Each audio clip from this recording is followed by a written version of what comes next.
Hi everyone, welcome back to another video. So today's topic that we're going to be discussing is 5 tips to build muscle as a natural, or should I say 5 tips to build muscle faster as a natural. So to be fair, I guess this would kind of apply to if you're enhanced too, but I'm natural. Most of my audience, I believe, is natural. If you're not, shout me on Instagram. I'll be interested to see if I've got any enhanced viewers. Probably not, but anyways, if you are, yeah. But yeah, so I just thought, let me just cater this to the natural folks. So the first tip is going to be a caloric surplus. So obviously this is a basic tip, most fundamental, but wait, let me write this down. But ultimately, I'm still emphasizing that you need to be consuming more energy that you're burning. So leading on to that point, make sure that you're tracking your food. So obviously, for the most part, when you're dieting, you know, like you need to be tracking to know what you're getting. But I'd argue the caloric surplus is the same too. Like you need to be tracking and still weighing your food so you know, or at least for a week or two, because most of us are creatures of habit with our food, and we tend to eat more or less the same stuff like over the course of 7 days.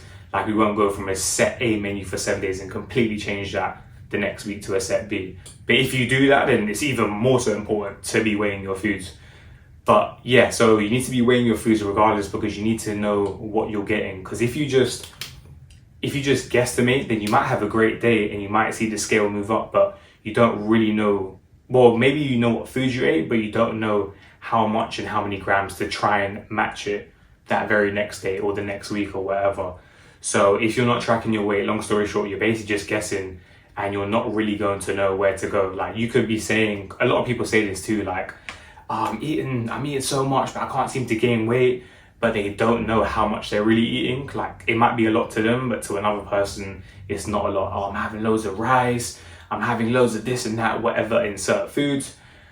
But when it actually comes to show you that to a certain person, it might be like, oh, that's not really that much. Like, and that's more often than not the case. So yeah, big emphasis on caloric surplus. Make sure you're tracking your foods. Also, I forgot to mention that caloric surplus obviously important because can you argue building muscle in a deficit? Yeah, sure. I don't want to go too down that rabbit hole, but if you're a natural, it's going to be extremely difficult. Maybe if you're a beginner, cool, but even then you're not gonna, But if you're someone with a bit more training age, like you're past your first year and a half, 2 years of lifting, then it's going to be extremely difficult. And obviously as a natural too, you're not in a ramped up state of protein synthesis as an enhanced individual would be. So I would argue a caloric surplus, like 200, 300 calories. I think there was even a study saying you only really need like 90 calories or something, which is basically like an apple. But I would say 200, 300 calories. Just from like an increased output point of view. So if you have an extra 200, 300 calories above your maintenance, you have that extra energy to just push yourself that much harder in the gym. So yeah, that would be number 1. And then so number 2 would be training intensity. So I'm gonna write this down. So training intensity. So once again, if you're a beginner, you can get away with leaving reps in reserve and being 3, 4, even 5 reps shy of failure. But the more you get into training, the more intermediate advanced you become. You definitely need to make sure that you're pushing more emphasis on progressively overloading your workout in some form, maybe less rest, same volume or more reps or more weight, whatever it be. Basically in a way commanding your body to grow. So a real simple way to look at this is, what I want you to do in your next workout is, let's say you're just training chest, like just chest. You're doing 4 exercises. Let's take every last set of every exercise to failure. So let's say you're doing 3 sets. Obviously you can't you could if you wanted to, but it would be probably a bit inefficient on your central nervous system and just your general output. So you don't want to take every set to failure, because if you think about it, if you're doing like 4 exercises, 3 sets, that's 12 sets to failure, which is pretty rough from a recovery, especially as a natural standpoint of view. So yeah, what I mean by that is last set, of every exercise take to failure. So what I mean by that is when you do it, make sure that you're leaving no reps in the tank. So it's got to be technical failure, not absolute failure where let's say you're benching and then, actually not even bench, because you have to kind of do it within reason too, because you don't want to take absolute failure on a bench press because you're going to get stuck on the bench, obviously, unless you've got a spotter, which would be a good shout. But let's say you're doing a machine pec deck fly, make sure you can't get one more rep with good form. So it's got to be technical failure, basically. So 10 reps, I can't get to 11 unless I break my form. If I break my form and I can get 11, boom, set, done. I can't get it with clean form. You get what I'm saying, yeah? So next workout, make sure you do that. And overall, well, essentially, you're just basically commanding your body to grow. You're giving your body a reason to grow and build more muscle tissue, as it's placed with a high demand from the extra stress, from the load, from the intensity that you're bringing in your workout. And then moving on to number 3, we have training frequency. So how often are we hitting the body part? What's our split looking like? Essentially, this just comes down to how you recover, really. Let's say you're training and you find that your legs need more room for recovery. It might take 3-4 days rather than your arms, which take 1 or 2 days. So you got to figure it out that way and see how it relates to you. Obviously, other factors come into this, like maybe you sleep bad this day, so this takes longer to recover and whatnot, and also how you work out too. So I know me personally, and most likely for you watching too, if you're doing a leg day with both Romanian deadlifts and walking lunges or some sort of lunge in there, it's going to take a lot more recovery than had you not placed them in and just did like a hack squat and leg extensions and hamstring curls, you know, as like those exercises are very stretch based. So yeah, essentially it just comes down to how well you recover from a certain body part, and just basically as soon as it recovers, you go in on that muscle group again. So essentially if your chest is not sore, your legs aren't sore, and you're able to move them fine, and you know, if you kind of have a little shakeout or do a little stretching, it's okay, and you just obviously, you know your body well, or should try to be in tune with your body. You know when you're recovered well enough to go back in, or sometimes you might even think you're recovered, start with a set of flies and be like, oh, I'm actually kind of sore, and then you've obviously got to reel it back in and go back to the drawing board or change up the body part. And then also prioritizing the weaker points too. So let's say you've hit all your body parts already, and let's say everything's recovered, but you need to work on your legs. So I would advise to just hit those legs, get it out of the way before you come back into chest or back or whatever it is. So that way everything is kind of balanced. And yeah, going back to that recovery point, just to finish up, you definitely don't want to train a muscle when it's still sore or when it's not recovered, basically. The body is still repairing, the muscles are still recovering, so you don't want to break it down even more. And also your muscles just aren't going to be able to produce as much force when you're exerting yourself on exercise. But I won't go down that rabbit hole. But for the most part, just don't hit that muscle group until it's fully recovered. And then number 4, we have NEAT. So that is, your dieting, you want to keep it high. So like all this fidgeting, this hand movements right here, and you know, just staying active basically.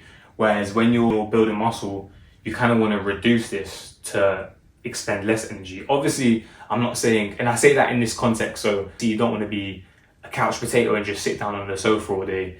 But then also, if you're out here playing basketball 5-a-side and going for mad runs and all that stuff, then think about how that plays a part into your caloric surplus and how you're kind of having to make yourself work harder to eat more, to do more, to build more muscle, basically. Like there's a client in my gym, not trained by me, but another trainer. His goal is to build muscle, but to be fair to him, he loves running, but he runs so much. Like he runs miles. Like he clocks, I think weekly he'll be clocking like 50 miles a week. But obviously on top of his body type, he's like an ectomorph, and he's like 6+ foot and whatever. It's very hard for him to build muscle, but he just likes running, so that'd be him anyway. But kind of just using that example to paint the picture, like you don't want to be out here trying to build muscle but then also running like 7 miles a day, because obviously the is very conflicting. So yeah, that'll be point number 4. And in general too, like if you're just constantly busy and constantly moving around and never really resting, obviously you're burning a lot of energy through this. So like if you're playing basketball, I probably should have said, but that's not really necessarily need. That's kind of you're going out of your way to exercise or to do an activity. So yeah, but like if you're just a busy person and you're like really moving about, then your NEAT will be very high. So you want to think about that too and how that plays into your goal. So in conclusion to point number 4, just slow down some G, relax, just take it easy, don't stress out, and that might help you. But anyways, cool. Coming away from that one, we have point number 5, which I mentioned before, and that is recovery. So I feel like recovery is still an underrated point, like an underrated thing that we don't really focus on that much, which is hard because when you're like a busy person and you're just really focused on staying busy and you can't really sit still, like on a rest day, you still want to work out or still do something is hard. But at the same time, that's when the gains actually come to fruition. That's where the gains actually take place, is when we're recovering or allowing our body to recover. So that would be point number 5.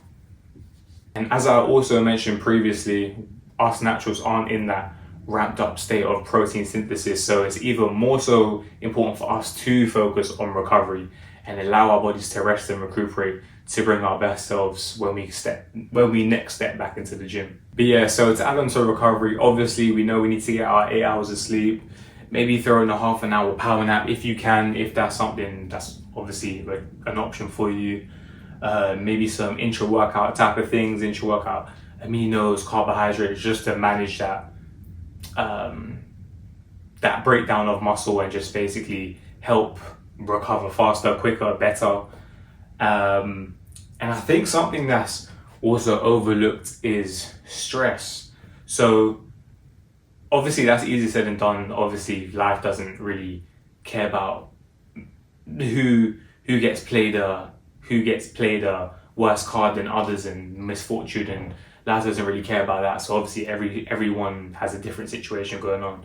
But I think in terms of your mindset to how you manage and approach or deal with stress, shall I say, because we're all gonna face very stressful things in life. Obviously some more traumatic than others, but nonetheless all of us are gonna face like very stressful things in our life. And I think it's really important to build up your mindset to to combat everyday stresses, so things that happen that aren't really in our favor. But also you got to ask yourself, is this going to matter in 10 years time? And if the answer is no, then it's probably not really worth worrying about. Like I said, easier said than done, but that's just like one simple question you can ask yourself, like, is it going to matter in 10 years time? If not, then I know I don't need to worry about this. And also another tip could be just like focus on things you can control and not what's out of your control, because that will lead to a lot of anxiety and a lot of stress and yeah, just not good stuff basically. But yeah, overall stress, but not just that, but building up your mindset for when stress does hit you, you just are very stoic and can approach these situations in a great manner to where it doesn't affect you as much as if you were like a constant worrier, like worrying about trivial things on a day-to-day. Because let's be honest, like think about a time where you've been really stressed, like your sleep's poor, you wake up cranky, you feel weak, you lose muscle, your appetite, you crave bad things, or maybe even get into bad habits. Like all these things are like a net negative. So it's very important that you build up your mindset to overcome everyday stresses and things in life that are going to cause you stress. And with that said, I strongly recommend you asking yourself that question. Anything that happens in your life at work or whatever, you just ask yourself, is this going to matter in 10 years time? Probably not. It's not worth worrying about. But yeah, I hope that video helps. Yeah, that's 5 tips you can utilize to help you build muscle faster as a natural. I hope that helps. If it did, drop me a like, give me a thumbs up. Don't forget to subscribe if you haven't already, and I will catch you in the next one. Peace.